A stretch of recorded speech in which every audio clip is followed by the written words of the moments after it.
আসসালামু আলাইকুম, কেমন আছেন? আশা করি সব ভালো আছেন। আজকে আমার হেবি গরু গোস্ত খাওয়ার ইচ্ছা করছে, তাই হাড়ি পাল্লালে বসে কিনো ফার্স্ট আর প্রেশার কুকার 2 কেজি গরু গোস্ত দিয়েছি। তারপর ওর মধ্যে কয়টা গোলমরিচ, কয়টা তেজপাত, তারপর কয়টা দারচিনি দিয়ে এর মধ্যে কালো ফল আর সাদা ফল দিয়েছি। দেওয়ার পর এটি গোটা গোটা শিগান মরিচ আর কাঁচা মরিচ ঢেলে দিয়েছি। শিগান মরিচ আর কাঁচা মরিচ একসাথে দিলে কিন্তু টেস্ট হয়।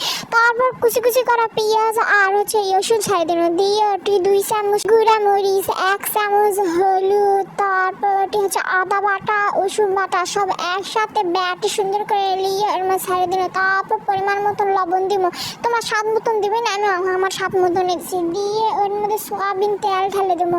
তারপর আমি আজকে আবার হাত দিয়ে সুন্দর করে মাখবো, বুঝছেন?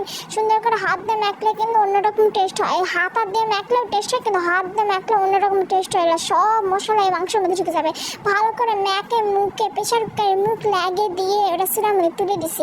আর 10টার মতো সিটি দিয়ে দিয়েছি। গরুর গোস্ত বেশি সিটি না দিলে তাও সিদ্ধ হবে না, বুঝেনি? তারপর প্রেশার কুকারের মুখ খুলে নেওয়ার পর দেখুন একটি প্যানি বার আছে। প্যানি কিন্তু দেয়নি, একা গেলে মাংসের থেকে প্যানি বার আছে। তারপর চুন্নি দিয়ে সুন্দর করে কষে কষে কষে কষে যেন প্যানিগুলো মরে যায় উনকে কষামো।